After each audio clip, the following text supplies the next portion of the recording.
안녕하세요. 내 변호사 박변호사 박주연 변호사입니다. 제가 얼마 전에 쿠팡플레이에서 어느 날을 보면서 실제 법정이나 법률과는 다른 부분이 있어서 이입이 잘 되지 않아서 2화까지 보다가 말았다고 했는데요. 저도 보다 보니 재미가 있어서 몰입이 되는 것과는 별개로 지금 6화까지 보았습니다. 제 직업상 틀린 부분을 찾아보는 것도 재미있는 것 같아서 틀린 부분 몇 군데를 더 찾아보았습니다. 지난 영상에 이어서 오늘은 어느 날 5화, 6화 틀린 법률 찾기 겸 리뷰 함께 해보도록 하겠습니다. 먼저 이 첫 번째 장면은 첫 공판이 진행이 되는 장면입니다. 첫 공판 기일에서는 지금 재판장이 검사한테 모두 진술을 하라고 했는데요.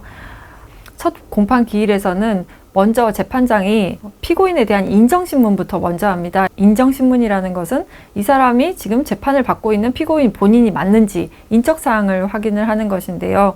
이 장면에서는 재판장이 시작하자마자 피고인이 김수현 본인이 맞는지를 확인하지 않고 검사한테 모두 진술을 하라고 시킨 것입니다.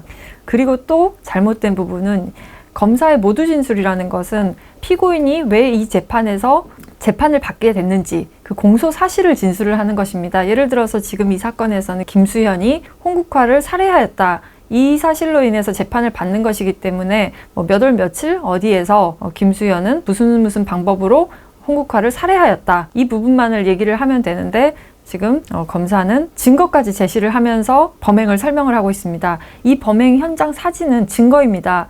이 증거는 모두 진술이 다 끝난 후에 제시가 되는 것이라서 이 모두 진술에서는 절대 나올 수 없는 장면입니다. 두 번째 틀린 법률 찾기입니다. 지금 재판정에서 피고인의 변호인인 신중한 변호사가 피고인을 계속해서 피고라고 지칭을 하고 있는데요. 지금 계속해서 몇 분 동안 이 재판 장면을 지켜보시면은 피고와 피고인을 좀 섞어서 얘기를 하고 있습니다. 형사사건에서는 이 당사자가 피고인이고요. 민사소송에서는 원고 피고 이렇게 얘기를 하는 것이죠. 그리고 재판 전 단계에서는 피의자이고요. 당사자분들이 많이 헷갈리시는데요. 그래서 이 장면에서 변호인이 김수현을 피고라고 부르는 것은 잘못된 부분입니다.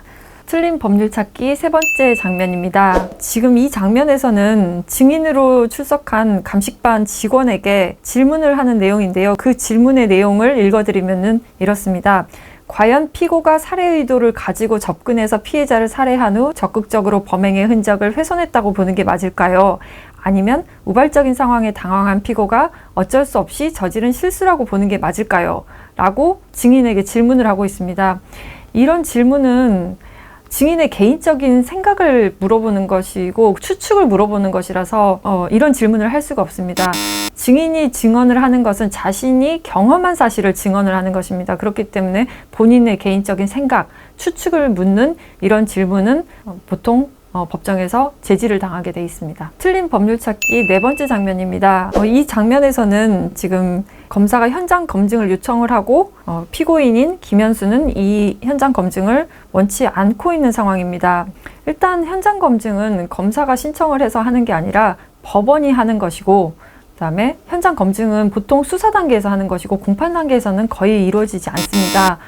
만약에 현장 검증을 수사 단계에서 하더라도 피고인, 그러니까 그 당시에는 피의자겠죠. 피의자가 원하지 않으면은 현장 검증은 하지 않고 이것은 강제 수사가 아니라 임의 수사이기 때문에 만약에 김수현이 동의를 하지 않으면은 충분히 현장 검증은 하지 않을 수 있습니다. 다음은 6화로 넘어가겠습니다. 이 장면에서는 지금 음주운전으로 김현수를 체포를 했던 경찰이 증인으로 출석을 해서 음주운전으로 연행을 했다고 증언을 하고 있습니다. 그래서 변호인은 피고인을 임의 동행하셨네요 라고 하면서 그 경찰의 연행 자체가 불법이라고 지금 주장을 하고 있는데요.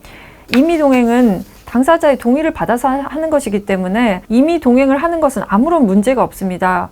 문제는 이 장면에서 음주 측정 자체를 하지 않고 경찰서로 간 것, 그 부분이 문제가 되는데 음주 측정 장소에서 만약에 경찰서로 장소 이전을 하려고 하면은 임의동행 방식으로 이루어져야 되고 만약에 임의동행이 이루어지지 않고 체포를 하려고 하거나 현행범 체포를 하려고 하면은 그 자리에서 음주 측정 자체가 일단은 이루어져야 됩니다. 그런데 이 장면에서는 음주 측정의 그 배터리가 방전이 돼서 음주 측정이 이루어지지 않았죠. 그래서 보통은 이런 경우에는 새로 음주 측정기를 가지고 와서 그 자리에서 음주 측정을 하고, 만약에 새로 음주 측정기를 가지고 왔는데도 음주 측정에 응하지 않았다. 그러면 그때 음주 측정 거부로 현행범 체포를 해서 연행을 할 수 있다는 것이죠. 그래서 여기서 잘못된 부분은 음주 측정을 하지도 않았으면서 임의 동행 방식이 아닌 연행 방식으로 경찰서에 강제로 데리고 간 거죠. 틀린 법률 찾기 6번째 장면입니다. 이 장면에서 검사는 피고인을 증인으로 신청합니다 라고 얘기를 하고 있는데요. 피고인은 증인으로 신청을 하는 게 아니라 피고인 당사자 신문을 하는 것입니다. 그래서 피고인을 증인으로 신청한다는 말은 있을 수가 없습니다. 물론 공범이 있으면은 다른 공동 피고인을 증인으로 신청을 할 수는 있겠지만, 이 사건은 단독 범행이기 때문에 피고인을 증인으로 신청하는 일은 없습니다. 오늘은 어느 날 5화, 6화에서 틀린 법률 찾기 6개 장면을 함께 찾아보았습니다. 물론 법률적으로 틀린 부분은 있지만요, 마지막까지 결과가 궁금해서 보게 될 것 같습니다. 그럼 다음 영상에서는 7화, 8화에서 틀린 법률 찾기 함께 해보도록 하겠습니다. 감사합니다.